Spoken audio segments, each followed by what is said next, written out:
Are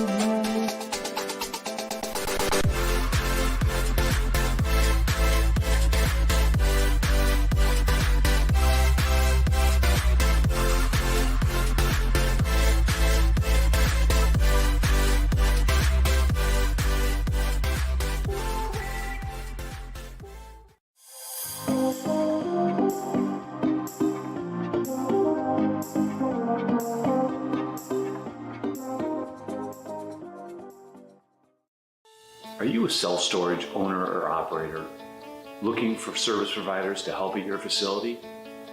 Well, the Storage Business Owners Alliance, also known as the SBOA, has you covered. The SBOA is the premier online hub for connecting self-storage owners and operators to industry-leading products and service providers. We provide one-stop shopping for your business with exclusive offers to save time and money. At the SBOA, we believe by coming together, we help owners and operators grow revenue, gain purchasing power, reduce expenses, improve efficiencies, and increase profitability. We also offer many resources such as our conferences and self-storage unlock webinars to help self-storage owners and operators gain the knowledge needed to become more competitive in the industry. To become an SBOA member or to find out more information, please visit www.thesboa.com today. We can't wait for you to join the Alliance.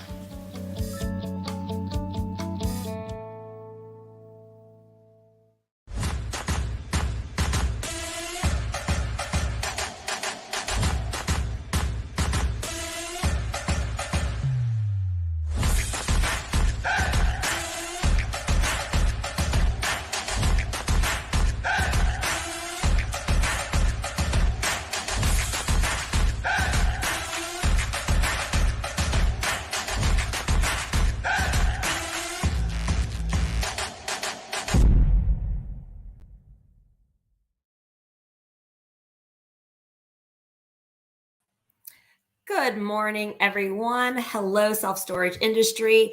Thank you for joining the SBOA Self-Storage Unlocked for another episode. Today, we're going to talk all about how you can enhance your operations through mystery shopping and internal audits. And we have some really great guest speakers with us today. So I hope you get a lot out of today's session. And over in the comment section, I see many of you already commenting your name and where you're from. Welcome to today. If you have questions for the panelists today throughout this webinar, please ask those questions in the comment section. We will be posting different links in the comment section as well for you to be able to utilize at a different time. And we do have some poll questions that we ask throughout the event. So if you would also take time and put those responses to the poll questions in the comment section, we would appreciate your feedback so we can get to know you better. And we can't put these type of events on without our industry partners. So huge shout out to Prestige Storage Capital, Freedom Storage Management, and Mercantile Systems, Inc. for being with us here today. And many of you probably saw that last advertisement for Storage for Rookies. So just a little bit about that information of Storage for Rookies. We created that program from our sister company, Storage Pros Management. We owned and operated well over 100 locations across 8 different states.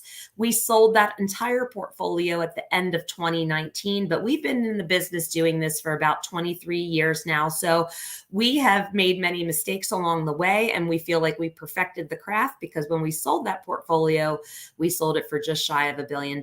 So we came up with an educational program called Storage for Rookies, where we help new owners and operators that are looking to get into this wonderful industry enter in and figure out their journey along the way with the assistance from some great experts in the industry. So if you haven't checked that out, you can visit storageforrookies.com. Our next Storage for Rookies is a virtual event on June the 29th from 11 to 4 p.m. So again, storageforrookies.com. You can check that out and you will be able to register there if you are interested. So let's get started. I'm going to bring up our guest speakers. So first one today, I have Corey with us from Prestige. Hey, Corey. How's it going, Jessica? I'm well. How are you doing? I'm good. Thanks for putting this on. Yeah, absolutely. So Corey, tell us about your journey in self-storage and what you do over with Prestige. Prestige Capital was founded back in 2016. We're headquartered here in Columbus, Ohio. We're up to 54 locations in 7 different states, with the majority of those properties being in Ohio and Michigan. Awesome. And you have plans for future growth too, correct? Yep, we hope to either acquire or build between 10 and 15 properties a year for the next 5 to 10 years. That's an awesome goal. Well, I hope and wish you well in obtaining those goals. It is doable, even with those really hard deals that we're seeing out there in the industry right now. So thanks for being here with us today, Corey. All right, next up, I have Dan Cosgrove from Mercantile. Hey, Dan. Hi, good morning, Jessica. How you doing? Good. How about yourself? Can't complain. It's Thursday. It's almost the weekend, I'm right? with you. Thank you. Now, Dan, so let's give the audience a little bit of scope here. Dan and I met through Jim Mooney, who's actually another one of our panelists on today. And Dan has a company that does mystery shopping and internal audit software, reputation management. And the SBOA has partnered with Dan's company to bring this more predominantly into the self-storage industry. Because Dan, you were doing that more in like hospitality and tourism, right? So give me a little bit of the background about the company and what you do. Yeah, a little bit about where we are today. You know, we're really more than mystery shopping. We have a dozen or so data collection tools, and we have an army of about 100,000 people we can deploy. We're really a data mining machine that'll help you understand your company's top to bottom health with crystal clarity. And, you know, we started back in 1954. And as Jessica said, we started in hospitality, so restaurant, bars, and hotels. And today, fast forward, you know, some 70 plus years, you know, we still have a division in hospitality. We've been in self-storage for about 20 something years now. And then we work with other clients in housing, also, you know, clients like AT&T, T-Mobile, and things like that. So. Awesome. Awesome. And I can't wait to showcase this system to the audience today. It's a powerful tool. I truly believe in this process, and I think that it can help operators. I come from a food franchising background before I got into self-storage. Mystery shopping was a key performance indicator that we use for bonus structures for our managers. We were doing them monthly. And I mean, if you were off, if you weren't getting an 80 or higher, like you were getting on a performance plan if you were in my region. So super crucial stuff that you can do with this system. So can't wait to show it. Thanks for being here with us today, Dan. Absolutely. Awesome. And last but certainly not least, my good buddy, Mr. Jim Mooney. Hey, Jim. Hi, Jess. How are you today? I'm Looking forward to doing this good. one. Yeah, and well, I'll see you next week, and we're going to talk about that at the end of this session today about the Mid-Atlantic Conference. But Jim, you've been around for a long time. Give me the scoop. Oh, I've been in the industry about 21 years. Started as a site manager back in the day. I joined Freedom Storage Management in 2019 as a partner. We currently run 22 stores. We were as high as 29. A lot of remote, unattended, unmanned, whatever you want to call them. Just data, like Dan said earlier, data driven is what I look for. So this is something that I really believe wholeheartedly, and that's why I'm honored and pleased to be here with you guys today on this one. Awesome. Well, thanks for being here. So I'm going to bring everybody up and we're going to get started. And again, audience, if you have questions about this, please ask those in the chat section. And also the SBOA is, if you want to test any of these systems, we're giving away 2 free mystery shops. So you can contact us for further details on that. So Dan, kind of walk me through, I mean, you've been doing this for a really long time. How is this technology advanced? I mean, it's a very, very robust system, and I love what I've seen so far. Yeah, absolutely. So, I mean, going back because of the history, you know, back in the day, it was typewriters and paragraphs and mail, right? And then it advanced. I mean, it took a big jump to fax machines. I mean, that was huge. Now we can fax reports, you know, and then we went plain paper fax. I mean, all those great big leaps in technology. Yeah. And then, you know, being right here in Silicon Valley where our office is, we were fortunate to have a lot of techies, and we were probably, you know, looking back, one of the first that actually had a team that built a software system on the internet, you know, back when it dialed up, and to collect data. Because when you're working with large amounts of data and reports, faxing, I mean, literally we had multiple layers of faxes and people just faxing, you know. Then it went to, wait a minute, we can put this on the web and use this thing called email. And so that was early in the, 1990s or so. Today, It's all web driven. So, like everything else that everybody has, there's, databases that's collecting this information, right? It's going into a database, and then you're having some kind of dashboard that's spitting out metrics and data to you. And like many or most of your other vendors, we have a very robust system as well. And then we'll demo that in a little bit, but it has lots of dynamic features. I could hit you with a fire hose of stuff that it can do. But starting from the beginning all the way to the more advanced, it'll benefit everybody. Yeah. And then just talk to me about the there's actually 4 different levels, right? We can do a phone shop, a web shop, an on-site shop in person, and then an advanced on-site shop in person with some video recording, right? Yes, when we're talking about mystery shop, so one of the things that we do here is we take it all the way from beginning to end. So whether that be phone, website, enhanced with audio or video, that can all be done. And then when I say full circle, what I'm saying is when we started doing this, we started saying, hey, we need to measure all these components, meaning if somebody calls, what happens next? Well, they should get an email. They should get a phone call. So we measure that. We record that and upload all that information. This should also go into your CRM. So we measure that, or we can go into your CRM to make sure it's full circle done. So all those systems you're using and paying for are functioning, that they're interacting well with each other. And when we take the web, for example, things can break in between there because there's lots of things called middleware that's going on when someone goes to your website, reserves, it's got to go to your CRM, it's got to push out. And those things don't always play nice together. So in addition to having the ability to see what are my team members doing, because we really want them all to perform at that level like we're standing by them, but we don't have that luxury. So that mystery shop is going to give you that. But then it's also going to say, hey, are my systems talking together? And if they do break, because it's still the world we live in, I catch it earlier rather than later. Yeah. And so Corey, I'll ask you this because you've kind of just recently gone full cycle with this whole process, right? Corey contacted us. We did a few free shops for him. So he got some preliminary data that we could demo the system on of his own locations. And then he said, okay, definitely see this as a need.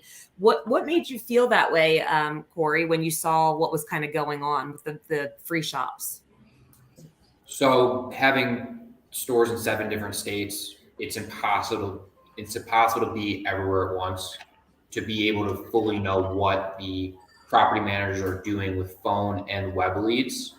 So having a system that we can at least start to gather a sample set and see these are the weaknesses, these are live calls where the manager should be scoring correctly, and just seeing those results and seeing the same mistakes being made across the entire portfolio was definitely a great eye-opening experience to see where we can improve, where training is, and with how competitive the industry is becoming, every single lead is so important, making sure that every single phone call or web inquiry is responded to correctly and followed up on. We can't afford to be losing any lead just because we don't follow up with the person or we don't control the conversation well enough.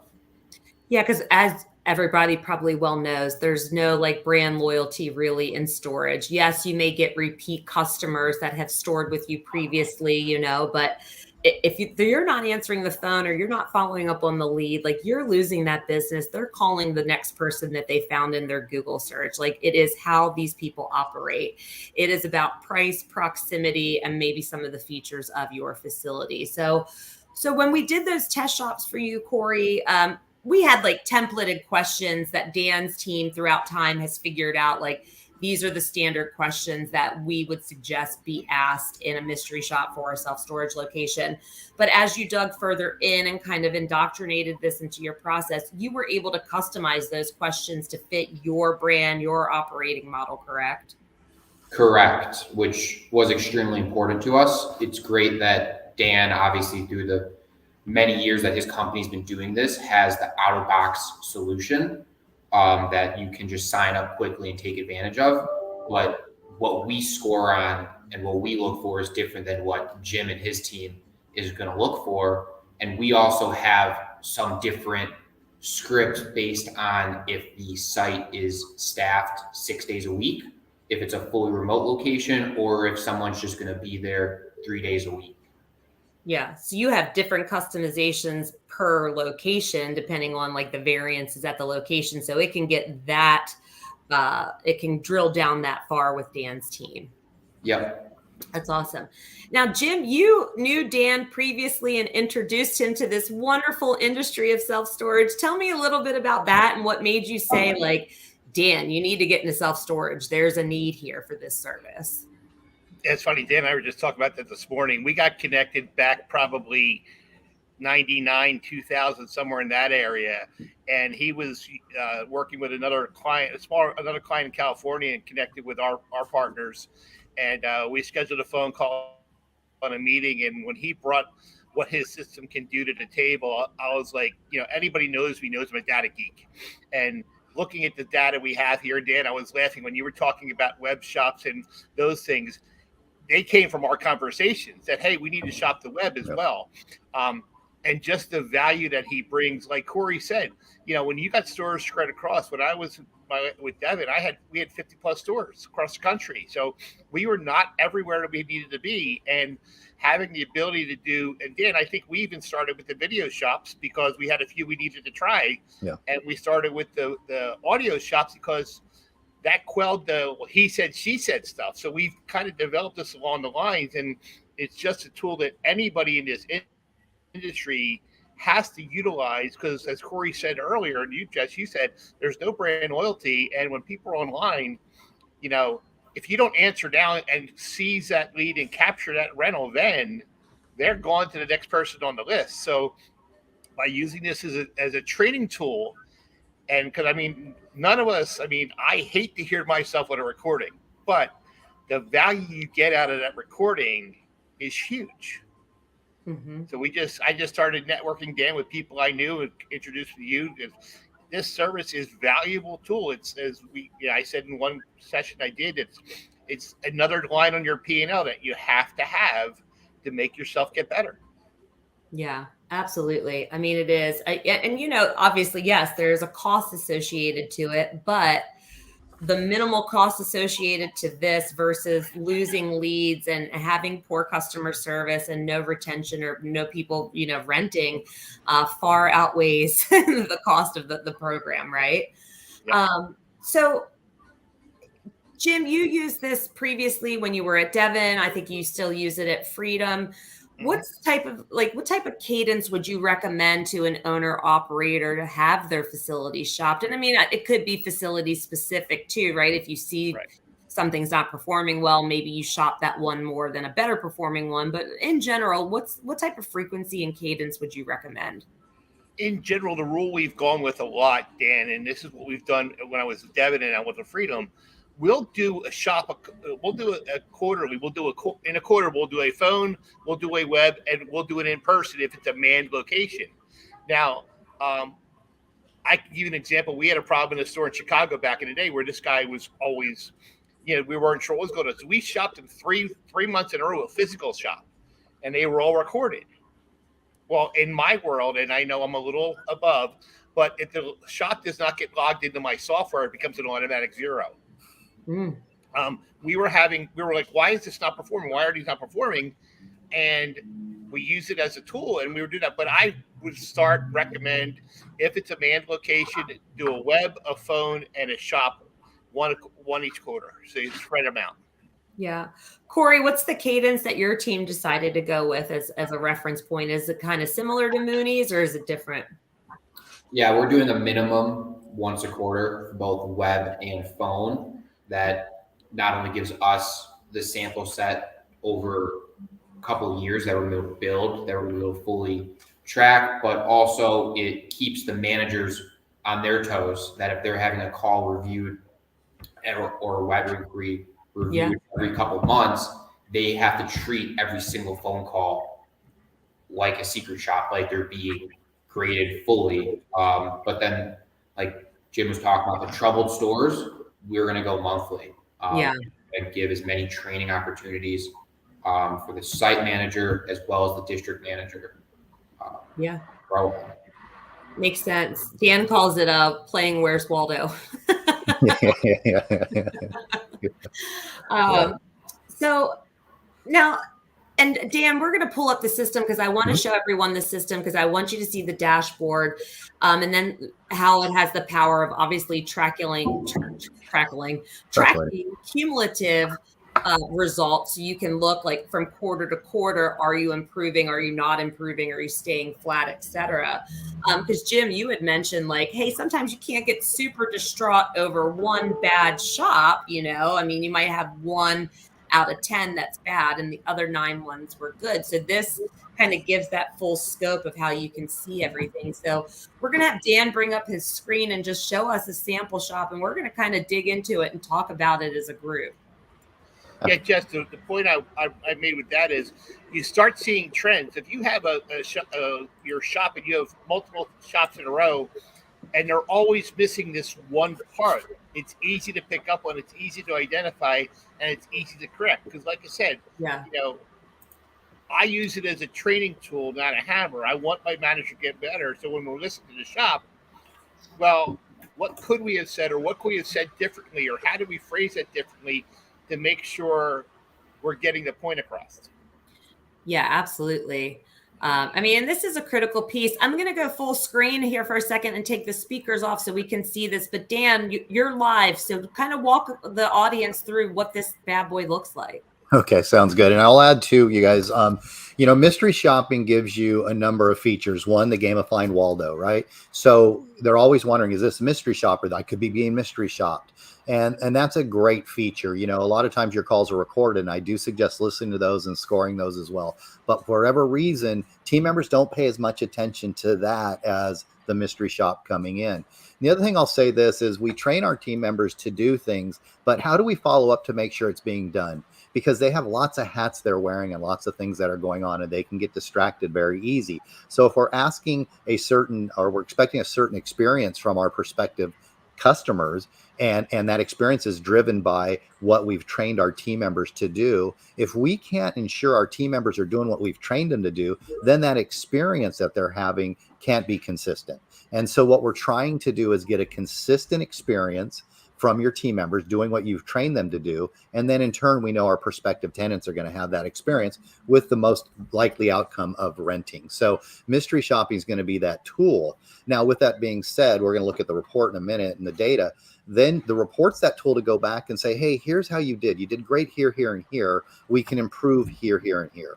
And now we're going to have data from all that you can take to the next level to say, which questions are we doing well on, and where do we need to pinpoint our training? What's not doing well, and what are the most important that aren't doing well that we spend our time. So now you can use your training as a rifle rather than a shotgun. And then finally, for the most advanced, deep data analytics, like really digging into data analytics, analysis, and things like that. So the report itself works wonderful. It's a great tool. It's going to change behavior. And then you have all the wealth of knowledge and data to go there. So let's dig into the system. This is the dashboard. Now, this is our version 3.0. June, we come out with what we call Next 4.0. So it freshens it up. It brings a little bit more analytics to it. But in the end, this is just like all your other systems. They're databases. They collect data and they send data out into dashboard style so you can read it. So what I'm going to do first is this is the home page. We're logged in as Jessica at the SBOA because we have a relationship with them. And we're going to look at Corey's data at Prestige Storage, and we can see on here that that's what we're looking at. What I'm going to first take you through, though, is how we collect the data. Let's look at a quick mystery shop with the telephone and then possibly a web, too. So how does it collect it? How does that look? And so let's go ahead and grab Prestige. And let's go ahead and look at this phone shop. We can see here, and this is the repository. So this holds all the surveys. So you don't have to save them and all that. You log in and you get everything you need. So in this case, we did Marshall. They scored an 83. And let's look at what was collected and how it comes out. So it's going to load up this first page here. We're going to have a little bit of analytics that I'll come back to in a second. And so the mystery shop consists of the administrative information, location, date, and time. We make 3 attempts to get a hold of somebody. If not, we'll get the call center. We'll talk about how long the call took, who was the prospective tenant name. We've got sections in here. Again, these can be customized. Greetings. So how did your team member greet? Different questions. Yes, no. Commentary to support all that. questions around inquiry. Did they catch the caller's name, phone number, and email address? Listen, if they aren't getting this, how are they populating your CRM?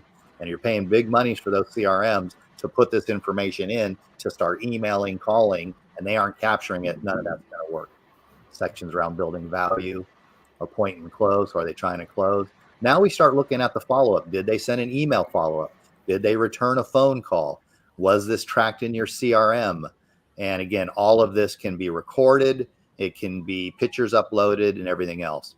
Now, when this report gets done, we actually do a mystery shop, create this report, push it to your team. They'll open it up and they'll see these metrics. They'll see they scored 83%. They'll see how they conducted on each section. They'll see some trending and then all the details behind the call. And let's take a quick look at what a web shop looks like. So much like a phone, but in this case, we're going to the web. Again, the metrics up top scored 87%. And here we're taking snapshots of each of the pictures from the website. So the first spot we went to, we reserve a unit, put in all our details, give all the background about what was put in. Here's an email confirmation that should be coming right away. This confirmed it did. Did we then get an email follow-up? Did we get a call back maybe from the call center if you're using that?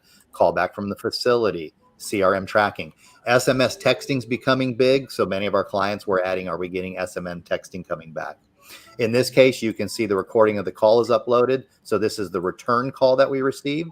And this would be the recording. And here's the commentary that took place. So we're going to measure all that as well. So that's how the data is collected. I'll stop there. Jess, any questions on that? Anything I might have missed that you'd want me to go over? No, and actually there are some questions from the audience. So let's take a few of those here first. And so Robert's asking, are all the mystery shops calibrated? Calibrated in the scoring, I'm assuming he's asking. Yeah, Robert, if you can clarify what you mean by that in the comment section, we would appreciate it so we can answer it properly. And then he's saying for web, can we specify mobile versus desktop? That's a good question. Absolutely. Yeah, we can do all of that. So we'll work with you to tell us what you want, how you want it to be done. Mobile versus web. Again, all the standards of which you have in your processes should be done, that we're going to run through that and follow it to see if it's taking place. Awesome. All right, Dan, let's keep going. And Corey and Jim, do you have anything like, I'm sure you guys are looking at this, frequently. Tell me kind of like, because I know when I get a system like this, I start to look at it like daily and then become obsessed with it. How are you guys tracking this? Well, exactly like Dan said, and some of this is probably for me back in the day, where I want to make sure the calls are being recorded. The outbound calls are being recorded, so we can make sure. Dan, you saw the ability to we can log in and check the calls to see if they're actually dialing or not dialing the phone. Yeah. But the more data we put in here, and just for me, it's all the things we've done with the recordings and the screenshots and the in-person, all that is to take the gray out of it. There's no he said, she said. We know both sides of the conversation. We had the calls are recorded both ways. We're tracking what emails are being sent. So much so that even the phone numbers, I've had matters say, well, I called them back and it's not there. I can look, it's a tracking number that I can see if my store called that number. And if they did they just dial a number and hang right back up? So, I made the call, but I didn't do anything. All those points are not made to get people in trouble, but to help us get better. Like Corey said, we're spending so much money on leads right now, and a lead right now is worth minimum at, $1,200, $1,500 to a store a year. Can you afford to let one or two slip through the crack? No, you cannot. I'm going to answer for everyone. Yes. No, ma'ams and sirs, you cannot. And then Dan, Robert came back, said, yes, how are the shoppers calibrated so we know how to compare one shopper score versus others? Okay. So when we're doing mystery shops, we're not asking subjective questions. They're very objective, meaning was the phone answered within 3 rings? Did they say thank you? Did they smile? Did they make eye contact? If somebody came in, did they pause and greet you within 5 seconds? So everything's very objective. So we're not asking the shoppers to provide any subjectivity, and that's supported by the recording. So the recording will allow you to listen to what's going on and how it's taking place. And if you want to advance that tenfold, you can do video recording too and actually see facial recognition and information there as well. The other thing to understand is data tells everything, right? Like I'm not going to, throw the hammer at the wall because I get one shop that the employee just collapsed on. They had a bad day, something took place. But if I have 10 of those at that same location, and that location scoring 50% of compliance on all the standards, we know that we're going to have a very inconsistent experience going there. It's like going to McDonald's and ordering a hamburger, and half the time I'm going to get a chicken sandwich, right? That's what you're going to experience. So if I'm at pushing 80%, 90%, it's going to be pretty consistent. I'm going to count on that experience. And so that's going to really help out. Yeah, I love this comment. I love how specific those metrics are. Like we do too. I mean, we think this is critical. I mean, this is something that is definitely needed to evaluate how you are performing, especially if you are looking to grow and scale and have more locations. Now let's talk about this. Dan, I have a question for you. Can I ask you as a client to send a difficult mystery shopper to one of my locations that's just very resistant, not nice, to see kind of how that property manager interacts in a kind of contentious situation? You're making my ops team's hair stand on end. I'm sure I am. But do we do this? Yeah. So I'll go back to our experience. So again, remember we started in hospitality. We've also worked in hospitals. And I bring that up because the level of detail attention, when you work with, say, Marriott's, the level of detail attention and question structure is dialed. So we were able to bring all this over here. With those industries and this industry, we can do that. But what we'd work with you first is, what is that? Like, we've got to coach our team member, not just to go in and say, be difficult. What is difficult? Go in, ask for a unit, and then say, that one's not going to work. There's just no way that's going to work. So we would work with you very specific on how that's going to look and do. We'll do things a little bit like that with clients. So as Corey and Jim mentioned, on a quarterly basis, we're doing phone shops. And maybe every second or third quarter, we might throw a little wrench in there and twist it up a little bit to keep everybody on their toes, but not do it all the time, because we won't want team members to look for that. Like, we want team members looking for the mystery shopper to keep them on edge, but we don't want them always going, when somebody comes in wearing a red hat, that's a mystery shopper. So there's a fine line on how we deal with all that. It's funny you said that. I occasionally, and Corey, you probably heard it too, you get a shop that's not perfect. And they're like, well, I know it was a shopper anyway. I'm like, well, if you knew it was a shopper, you should have scored 100. So that logic goes right out the window. And to the point, we actually, if we get stores that scored 95 or 100 on their mystery shops, we're going to incentivize them. Maybe it's a gift card, maybe we buy them lunch, something like that. But we reward them for great scores as well. Yeah. Well, I'll share with you a quick story on that. And this is just measurement, right? It's whether it's mystery shopper and how you're measuring people and how human behavior is I had gotten a friend of mine a job at one of our storage client places, and they would give $100 for every 100% on the phone shops. So him and I are having coffee one day. It was in December. And I said, hey, your ownership's going to stop the mystery shop. Maybe I shouldn't have said that, but I did. So come January, he calls me yelling at me on the phone because he got a 60% on his shop. And I'm like, why? You always got 100. And he says, because you said you were stopping. And I'm like, dude, one, I didn't tell you when. And two, why would you do that? He goes, because you aren't shopping us more. It's that fast. It will stop that fast. And again, whether it's mystery shop or whether you're measuring on any of your KPIs, what gets measured gets done. That is just so true. Yeah, and it is, because when I was doing this in food franchising, we let our franchisees know that each quarter they would get one announced, one unannounced shop. And the announced, they would have balloons waiting for the shopper at the store. I'm not kidding you. Like, the store would be decorated. It would look great. The unannounced is where the true nitty gritty, comes out, and we really figure out what's going on there. Right.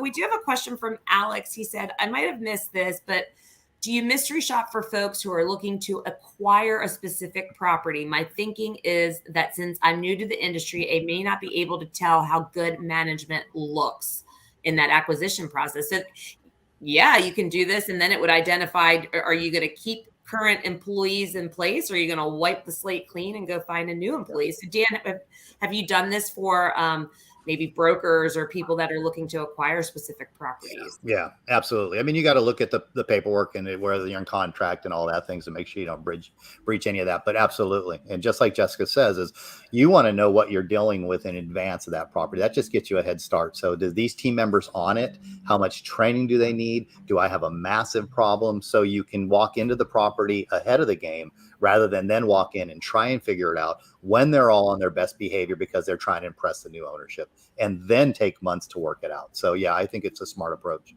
Yeah. Now, Corey, okay, not all shops are bad, right? We get good shops. Our staff does what they should be doing, right?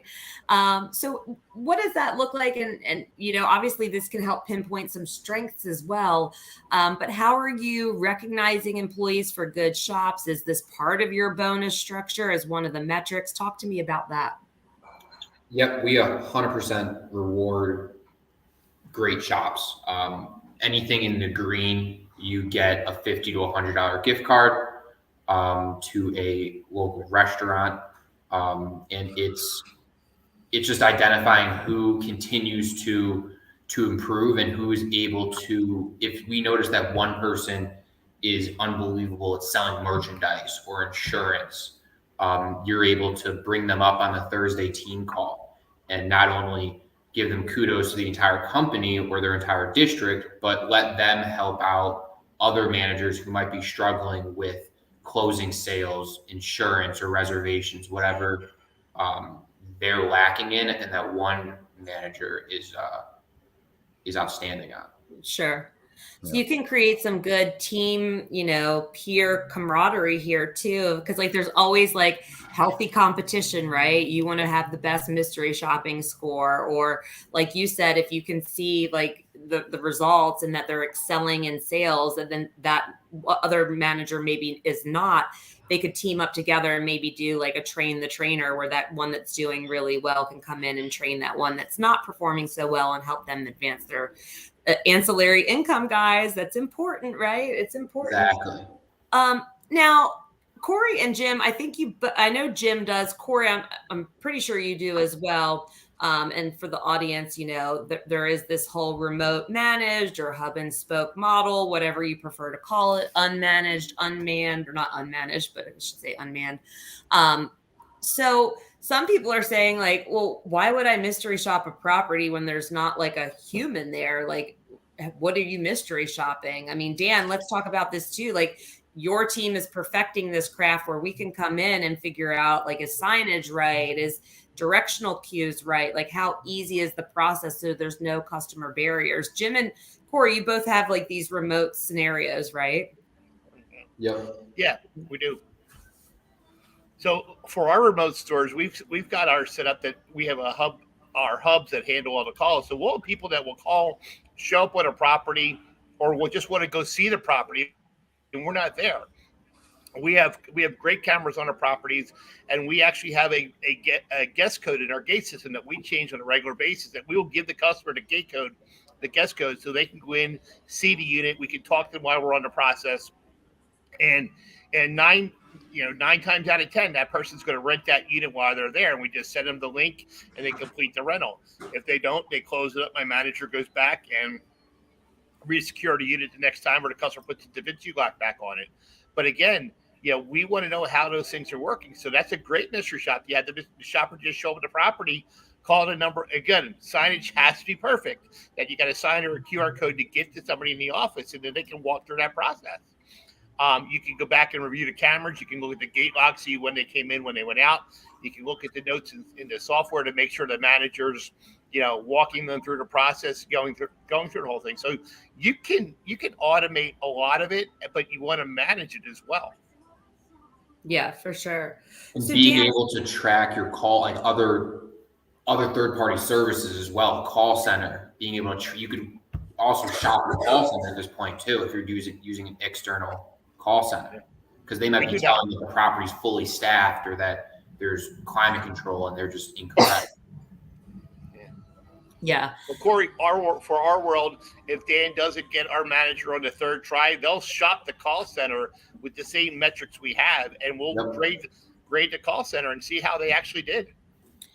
Yeah, we're shopping, people, call centers, and then Dan, let's talk about we're technically shopping the technology too, right? So we had an instance with a client recently where Dan did the shop and he went in and he purposely on the website left the shopping cart abandoned because that should be triggering some type of follow-up. Like people do get distracted and maybe had the intention of renting, but got a phone call or whatever may have happened. And then Dan also, as a secondary point, went to the contact us page on the website and filled out an inquiry form. So he did two different steps to try to get something to trigger a reaction from said property, and nothing happened for 9 days. So Dan, talk to me about that one, because 9 days later, guys, they're gone. They have rented, they have moved in. Yeah. Probably 9 minutes later, they have rented somewhere, right? So let's talk about that scenario. Yeah, I don't want to sound negative, but that's not uncommon. Like if I was to go to any prospective client's site and did a few of those, my expectation is going to be maybe not that dramatic, but maybe close, because there's a lot of moving parts going on, right? With the web, with the rent, with the reserve, with the contact us page, which is completely different than your website and your local websites and all that. So, just yesterday we got a call and we were talking to one of our clients and they said their call center, they just found out, is not sending them the leads for at least an hour after it comes in. Well, I'm telling you guys, the top providers are calling you back. The expectation's 15 minutes. So I go reserve in 15 minutes. I better get a call back. That's the expectation. That's where this industry has gone. And it's gone rapidly there. And so your best providers are nailing that. So yeah, exactly. All those things being measured. And there's lots going on. So we put them out there though, and we're asking our customers to do this or giving them the option to. We need to be able to make sure that's happening. Jim, what's your callback time on a lead? Well, 15 minutes is what we strive for. Half an hour is where the threshold stops. Now, again, if it's you got to take into consideration if a call comes in tonight and they get it the next morning, you want to have those things, but it better be within a half an hour. Whether it's a phone call, an email. So I mean, we have all my stores have multiple screens, so you got the email boxes up on one. The speakers are turned on. You'd be surprised how many stores I go to when I do consulting. There's no speakers, so they can't hear their inbox. They can't hear anything like that. But 15 minutes is my goal. 30 minutes is where the threshold should be at. Yeah, Corey, about the same. Yeah, we're 15 minutes. But like Jim said, managers might be on the property, they might be running if they have to deposit cash at the bank, depending on the situations. There's obviously exceptions, but we want to see within 15 minutes, because if not, they're going to be down the road at a different property. Yeah, for sure. Corey, you made a great point. We've actually so much automation with everything we do.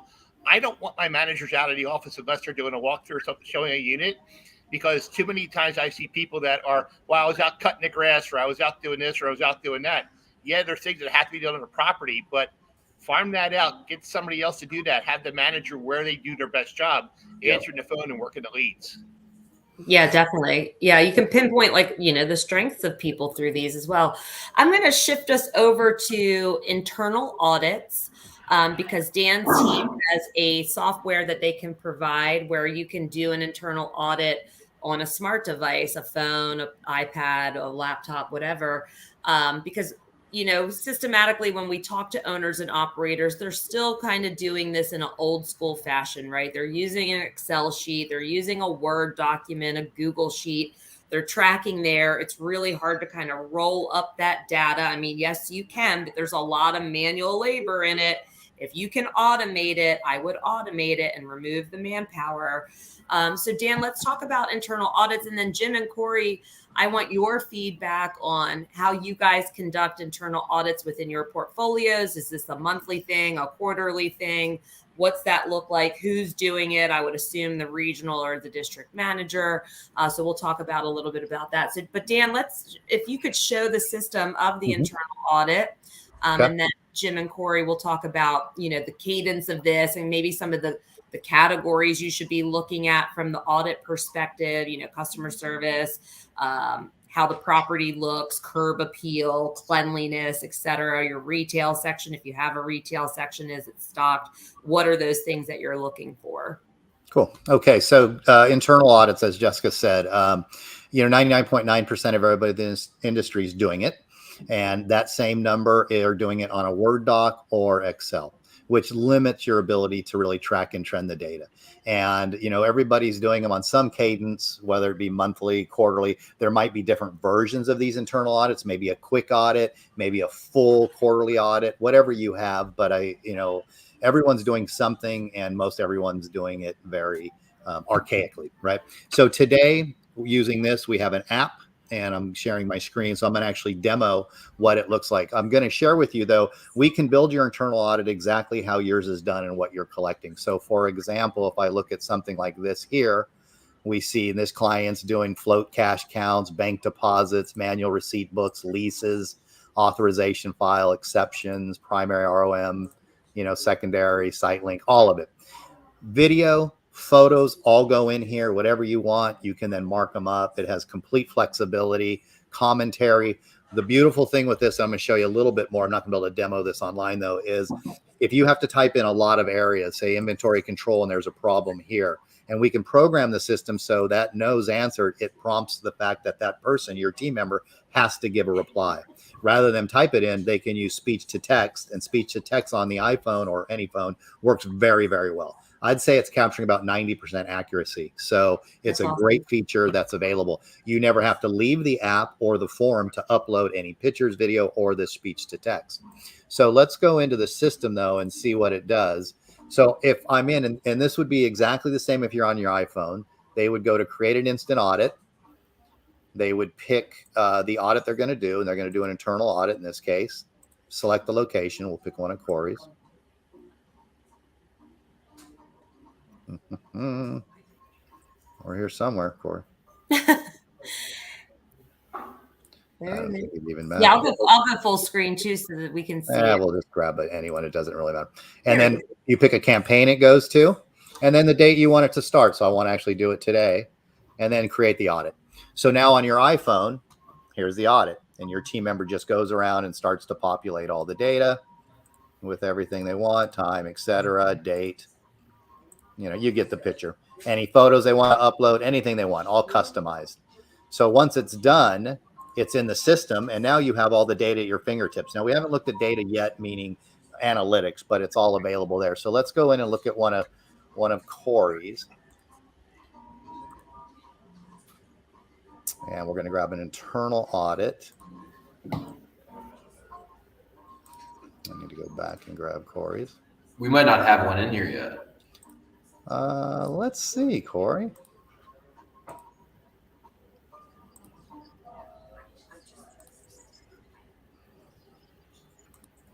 Well, I made one for you. Technology, Dan. I know. Here we go. Oh, Corey, you do. Corey has one in here. Let's take a look at Corey's and see how it's looking. Oh, let's see. Okay, so here's how it did. Didn't score too well. Corey, look at those windows. What the heck? Corey, look at this desk. Look at how, oh my gosh, look at the financial records. Anyway, we put all this data in and just made it up. So this isn't Corey's location. But you get the picture. You get the idea. So your team member goes in, front windows are clean. No, take a picture of it. Tell us what's going on. Front desk, whatever it is. So all the internal audit data is there. So let's take a look at this. Let's just look at some analytics now, because this is where we roll up. Like, what is all this telling us? And if we're looking at internal audit data, and we go here and we say, okay, here's Corey's locations. Give me the internal audit.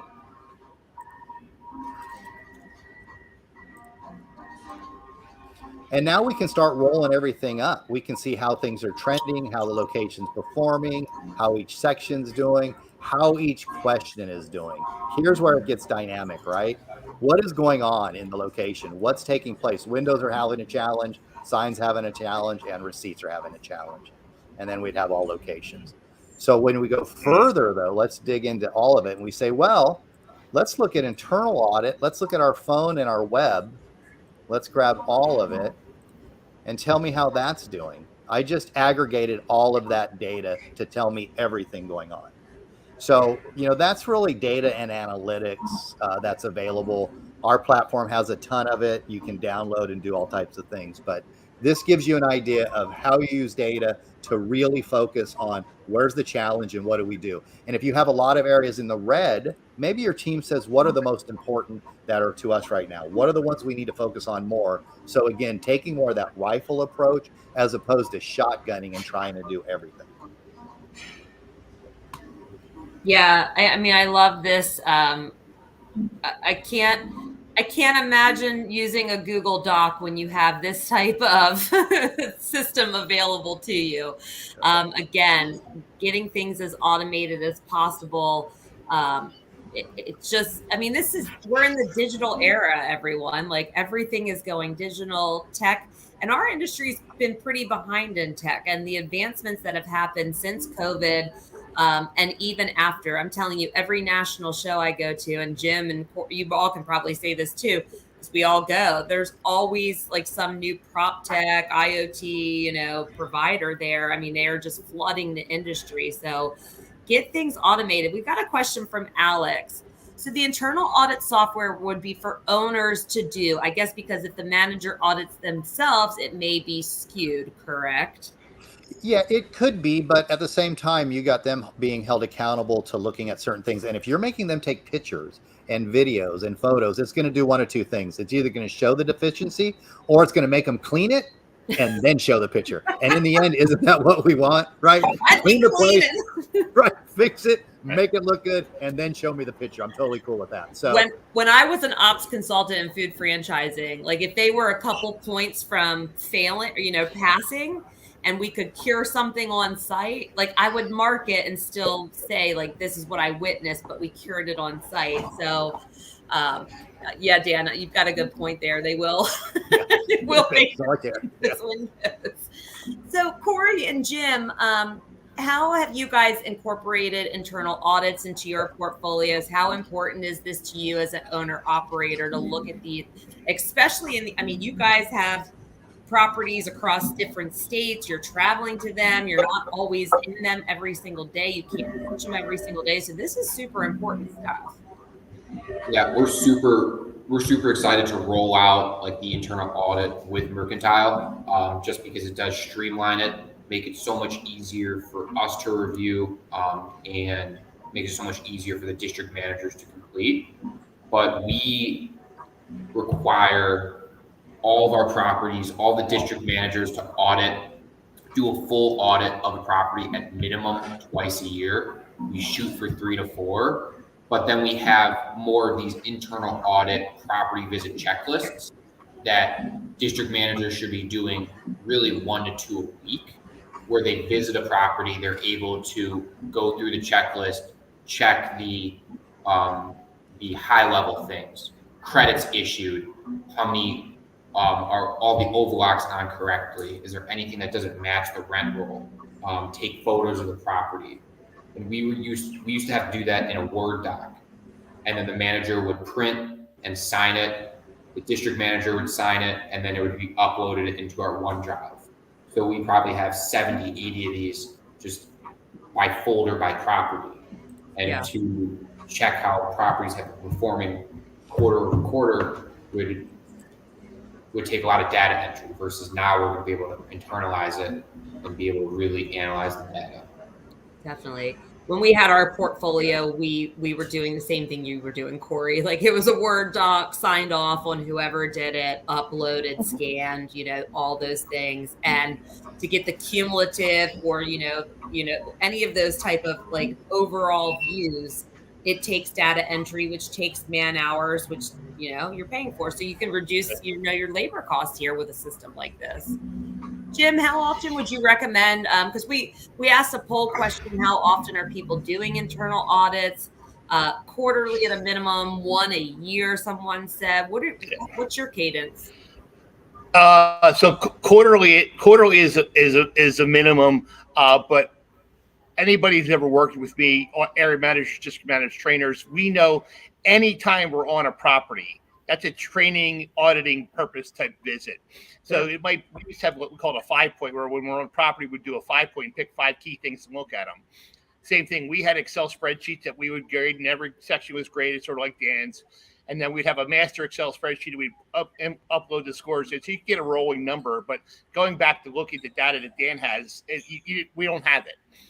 But quarterly, every time you're on property, you're looking at things. Even if it's a quick in and out, like if you have 5 stores in the market, you're going to visit them all. A couple camera shots, making sure things are working. A couple things for me always is, are my cameras working? Are my gates working? Walkthroughs right?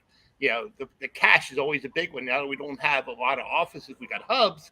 It's a little bit easier to do that, but you still want to be looking at all the touch points from a customer. I'll give you a prime example. I did a walkthrough the other day for a third-party company, and they have one climate control building, and every emergency light in the building was out. Yeah. That's a major life safety issue. Yeah, absolutely. So when was the last time you checked this? I don't know. So having those things, but quarterly is a must. Yeah.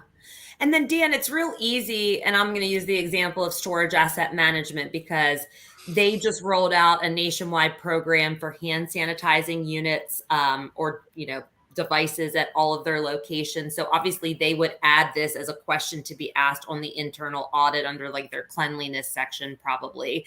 But it's very easy once like the framework is built for me as an owner to come in and populate some more fields, add or remove some questions, maybe some things go away, some things get added in. Talk to me about that. Yeah, it's all, well, you'd have a project coordinator. And so we handle it all on the back end because we want the system to be tight, the data always integrity. So our clients will say, hey, we added hand sanitizers.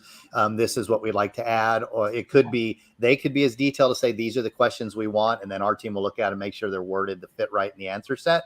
Or they'll just say, we added hand sanitizer. And then we'll go through and ask them the questions that need to be done. So we make sure what's captured is relevant for them, photos and things like that. So yeah, it's easy to add. We add them on our side and put them in, and then they're up and running. Awesome. Well, we have sadly almost come to the end of today. I think we covered a good bit. And audience, if you have any final questions for us, please ask those now. I'm just going to talk to you guys about a few quick. Actually, before I do that, before I go into our announcements, Iris is on the back end. Iris, play us our mystery shopping video so the audience can get a real view of what we are experiencing. Thank you for calling self-storage. This is how may I help you? Yeah, and do you guys have any storage available, spots available? You said you're looking for a parking space? No, I need some storage. I'm moving to town, and I need to put my house in there, or my apartment, I guess I should say. Okay, absolutely. Are you looking for an air-conditioned unit or a non-climate? I think non-climate. I don't think anything in there is probably that, sensitive. All right, and so with that, our non-climate units with the drive-up access, we have the largest being 10 by 35s, and then down from that we have 10 by 30s, 10 by 20s, and 10 by 15. Yeah, maybe a 10 by 15. I mean, actually a 10 by 20. A 10 by 20? All right, and those are starting at $269 base. Okay, thank you very much. You're welcome. Have a great day. You too.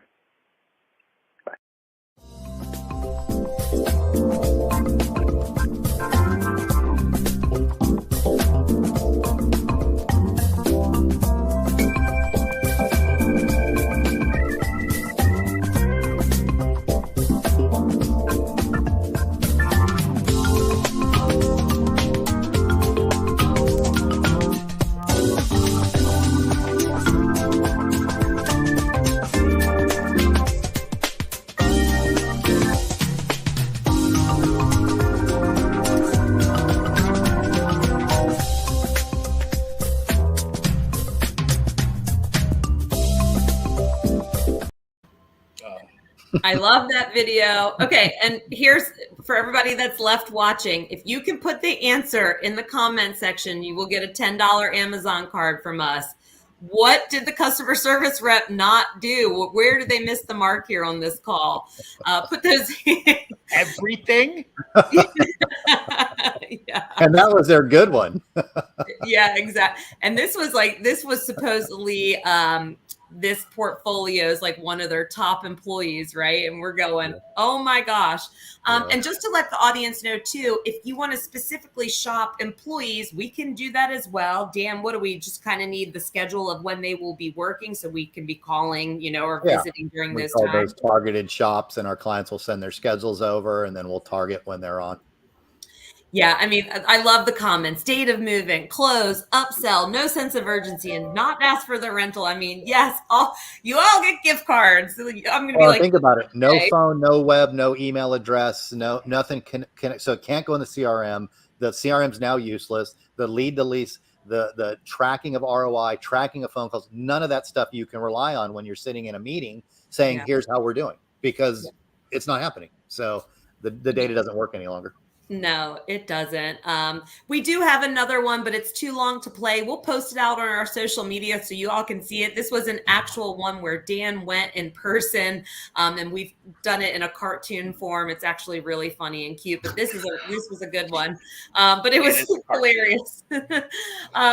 So a couple quick announcements before we wrap up. If you missed any part of today or were not able to attend, you can always visit the SBOA YouTube page. All of our past webinar content is out there for you to watch at your leisure. We have tons of content, people. We are trying to help educate the industry and safeguard it through education. So there's no renegades out there just selling people stuff when they're late, not paying, because we hear that all the time. Don't we, Jim? Jim's just shaking his head. I know. And then some announcements. We'll be back in 2 weeks for another Self-Storage Unlocked on May 25th. I will have Christy Adams with me. She's the VP of Marketing from Open Tech Alliance. Open Tech Alliance every year does a huge 50-page white paper on tenant trends and behavior. You can get so much information from this white paper. Christy and I are going to break down all of these stats that they found last year in 2022. They do this every year. It's a phenomenal white paper, so I hope you guys can join us. And then a big announcement, 2 big announcements. Next week, I will be there. Jim will be there. Corey, I don't know if you will be, but it's the Mid-Atlantic Conference in Washington, D.C. Jim, tell me about that. What states are coming? Because you're kind of behind this since you work on the Pennsylvania board. Yeah, we have Pennsylvania, New Jersey, Maryland, and Virginia are all coming together. And because Delaware and West Virginia do not have associations, we're pulling the stores from those things in there. I think right now we're over 500. Actually, we have a little pool going with the board members at a state to see who's going to win. There's going to be some fantastic sessions. I'm hosting a panel with some really great speakers. There's the Pink Ladies will be there. Jess, you're part of the Pink Ladies. I'm a Pink Lady. It's going to be a day and a half of packed, and there's 80 plus vendors are going to be there. So if anybody's in that National Harbor area, which is a fantastic venue, there's still an opportunity to get there. Come out and see everybody, network. And we're, like I said, this is the first time we've all pulled the 4 states together. And I think it's a trend going forward, but we're probably, my guess was 567 attendees. So that's very specific. Well, Norm Shore had 555 and somebody had 592. So, but it's going to be a fantastic event in the National Harbor. Great weather, hopefully. Yeah, so come on out and have some fun. Awesome. And my last announcement, well, 2 last ones. Please follow us on social media. We have a huge social media presence. We post articles, information that's going on in the industry, events. We're on Facebook, LinkedIn, Twitter, YouTube, Instagram. We're even on TikTok. We don't have any content on TikTok yet because I'm in charge of that project and I'm super behind. But you just wait until the TikTok videos start coming. You'll be over me because it'll be obnoxious at some point. But my last big announcement, I'm super excited for this. The SBOA is hosting a 2-day virtual, just like this, Technology Summit. We will have 6 different panels of technology experts in the space because we really want to talk about how automation is creating valuations in properties, because it really is. And we have some stats that we'll share during that event. So that is June 14th and 15th. Long days, 11 to 5 both days. But again, it's all virtual. It's recorded, so you can tune in at your leisure. Here's the information. If you go to the SBOA website and under upcoming events, you can purchase your tickets there. We are on early bird sales special for the tickets. So go get those early bird tickets so you don't have to pay full price. It's going to be a killer event. I'm super excited. Really, Jess? I am at another conference that week. That same 2 days. I know, Jim. But like I said, it's recorded, so you can watch it afterwards at your leisure. So please join us on those days. We will post this in our YouTube tomorrow. This particular webinar, all of the panelists, Jim, Corey, and Dan's information will be posted. If you want to get in touch with any of those three gentlemen and pick their brains and what they're doing in self-storage, I'm sure they will be happy to talk to all of you. Thanks for joining us today, everyone. I think this was a great session. Have a good rest of your week and weekend, and we will see you back on May 25th. Take care.